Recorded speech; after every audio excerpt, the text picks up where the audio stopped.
Hey everyone, I'm here with Dave Kennedy. Hey Dave. Hey, how are you? Good. So I decided that I wanted to give you a little bit of a hard time today. Okay. All right. I'm ready for it. So what the heck is title insurance? Okay.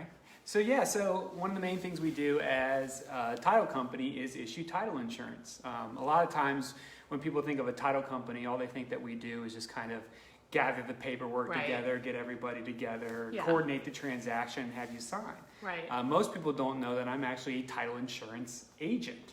And that sounds like that's all about, like, what does it actually do for people? Right. So one of the main things that we do as a title company is examine the chain of title. So the chain of title is as the property transfers from one person to the next person to the next person. Every time that happens, it needs to be done correctly. What? Otherwise, Otherwise, it's not? There could be, well, that's the problem is there's a lot of different things that goes into what title is. Right. So, well, a lot of that too is the stuff we were talking about last time with the blockchain would kind of eliminate some of those. Right. It would eliminate all the mistakes, right? Oh, and hopefully, because there would be a more secure way. See, the issue with title is it's kind of an abstract thing. It's not a physical thing. So a lot of times people call in saying, I haven't gotten a copy of my title Right, yet. like for a car. Right. It's not like that. So it's more of a title is more of an idea of who has what's rights to a property. Okay. So the land is obviously there, but then when anything attached to the land, obviously type of improvement. Okay. Over the years, especially like in Ohio, if you're married, your wife has dower rights to the property.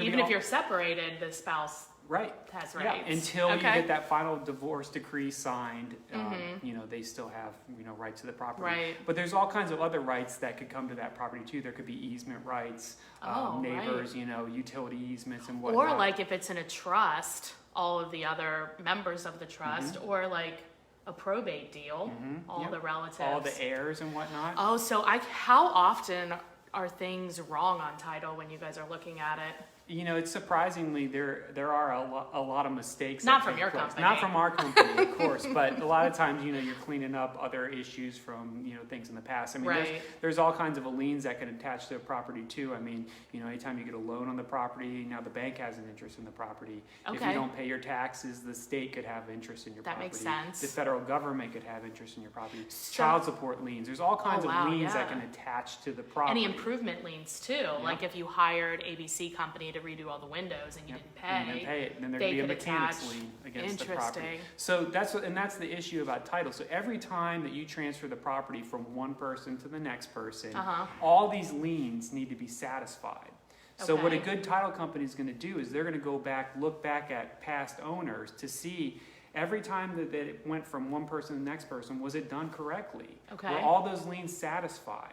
If there was probate, did they name all the heirs?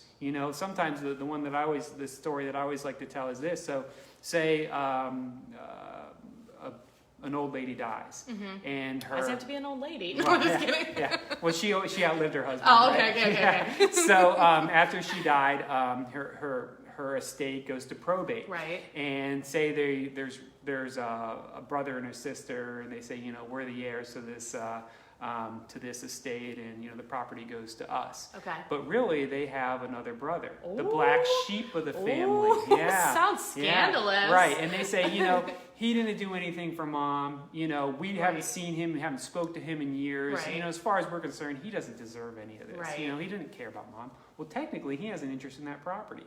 And if he wasn't named in that estate, he could come back, not just the next owner who bought the property out of the estate, but the owner after that and the owner after that. Really? His interest stays in there.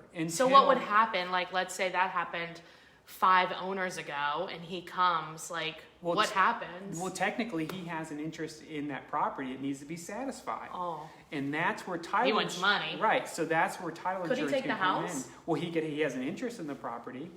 So that's the great thing about the title insurance is if you have a policy, it protects you against a litany of different things. It just feels like weird that would be my problem as the buyer. I would think that would be the title company who did its problem. Why am I then paying Well, like if they're gonna, I would assume that at that point he would either want money or he has an interest in the property. So he'd have to would he have to sue? He would have to sue, yeah, because whenever you're transferring a piece of property, you usually give what's called a warranty deed. Okay. And in that deed is some certain warranties that you're the one that's able to transfer the property, and that you're giving free and clear title. And technically, when you sign that deed over and you don't have free and clear title, that's fraud or something. I mean, right? yeah, or and something. they could come back and sue you because you made these warranties saying that you have the right to offer free and clear title when you didn't. So then, let's say the suit would take place against the prior owner. Okay. And then they could go back and say, hey, I got a warranty deed from this guy, and you said that you gave me free and clear title, but you didn't. And they go back and sue the series of the owners. At any point in time that any of those owners had an owner's title insurance policy, they can just turn over their policy, and the title insurance company has something called a duty to defend.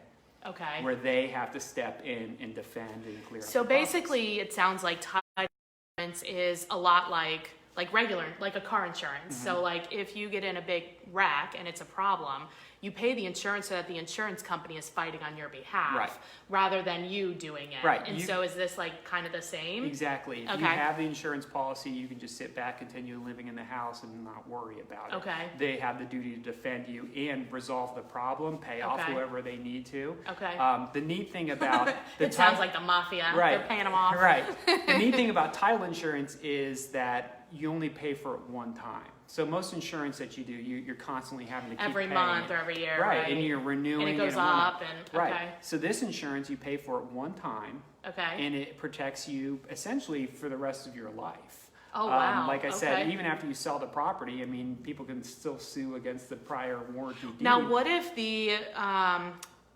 what if it's a title company that you're working with, not you guys, but somebody else, and that company goes out of business, and you've purchased the policy. Right. So the almost every title company is going to issue title insurance from what's called from an underwriter. Okay. So for a Fidelity land title, we issue insurance for First American, Fidelity National, and Old Republic. These are all huge. They're like the major. Right. These are huge multi-billion-dollar companies. They're like your big insurance companies. Well, it's kind of like buying insurance from your insurance agents, but you're maybe insured through American Modern or Safeco or whatever. Right. So I'm an insurance agent, and I have the ability to write for these 3 different insurance companies. Okay. So the policy, whenever there is a claim on the policy, you're not coming back against me, Fidelity land title. You're coming back against First American or Old Republic, whatever it is. Fidelity National. Okay, so it doesn't matter if that specific title company has gone out of business. Correct. Because your policy is with the actual insurance company, not with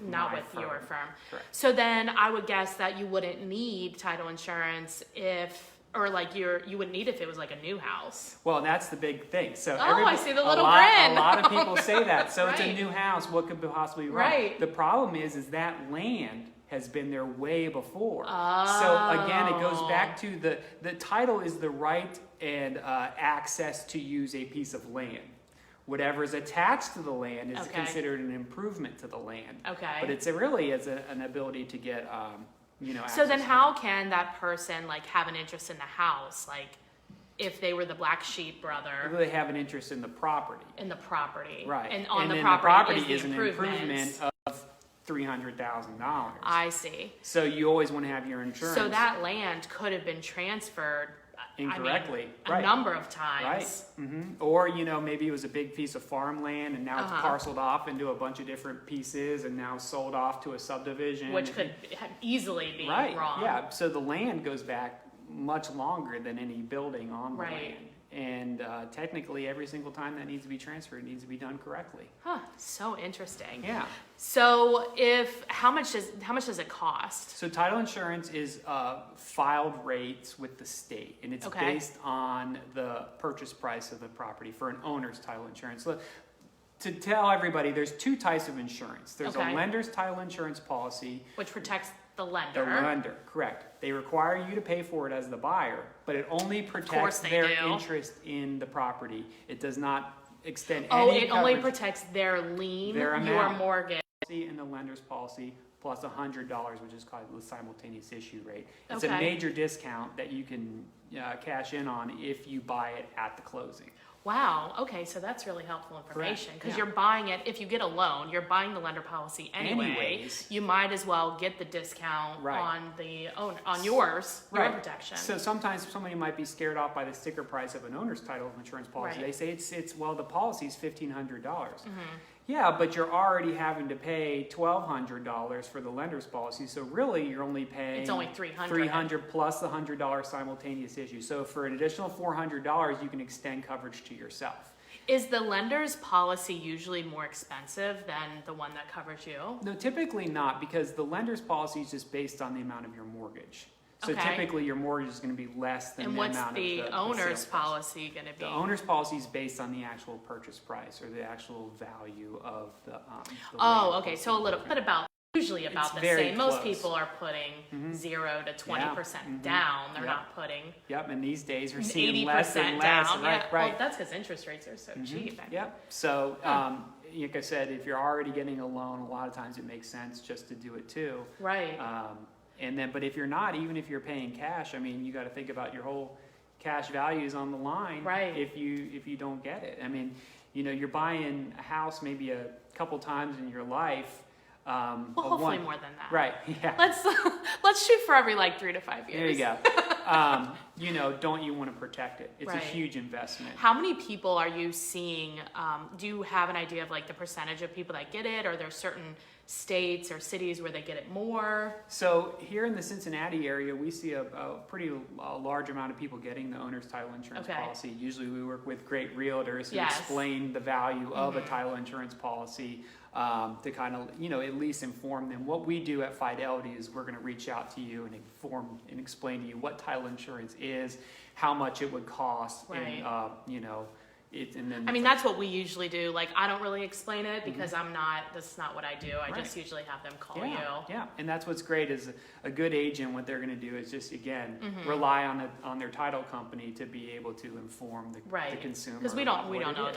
all their Right, questions. and we're the insurance agents, so we're Right, the you ones should that know how answer to the do it. questions, right? Yeah, I guess I always just kind of thought that it was kind of a racket. But now that you're explaining it, The thing is I guess it makes sense. I have to do continuing education as an insurance agent, and it is crazy the amount of stories that you hear, the claims that come up, and people are just devastated when they find out that I can somebody has imagine that would be terrible. a huge investment in this property, and you're exposed unless you get this policy. That's terrible. I can remember one time when I was an agent on a property, and the buyer came to closing, and the title company, it wasn't you, this was a long time ago, they were like, "Where's your wife?" Yeah. And he wasn't he was selling it. Yep. And he was like, "We're separated." And they're like, "You're still married." still so married. that could have easily been Exactly. an example. Right. So I like to think that Fidelity Land Title, we do everything right. We do a good job. You do a great job. But the problem is we're insuring transactions that took place before us. Right. And the title company before us might not Could have done have, it right. right, And like you easily. said, if they allowed that man to sign the deed. Or they didn't even bring it up because Right. they didn't bring it up even before we were all at closing. Right. And I had even asked him, "Are you married?" Even before. Yep. And he said no, but Right. I ask, "Are you legally married?" Are you legally married? Yeah. Right. And people lie. And people, What? Yeah, imagine Stop. that. Right. So it's kind of amazing that, all these types of things that can pop up. I mean, like I said, unreleased mortgages, there's all kinds of private Especially loans. if it's been tons of private loans or short sales, Right. foreclosures. And a lot of times I Wow. hear agents say, "Well, I only tell my customer to get it if it's coming out of foreclosure." Right. How do you know that it wasn't in foreclosure 3 owners ago? Right. You don't know. You're just, you can't just make a reaction on, who the seller Well, is. and to your point, you don't really know where the land came from. A lot of the land, especially in Cincinnati, has been here, I don't know when it was subdivided up, but probably early 1900s, Right. mid 1900s. And so that's a long time ago. Yep. It's Yep. 100 years ago. Right. It could have transferred a lot. Yep. Exactly. And there's just all kinds of things that just pop up that, like I said, if you just have a policy, you just hand over your policy and be done with it. Awesome. So, well, I appreciate you coming on. Yeah. That was super informative. I changed my mind. So I guess thank you. Thank you for enlightening me. If you want more information, definitely hit up Dave at Fidelity Land Title. All right, have a great day. All right, thanks. Bye.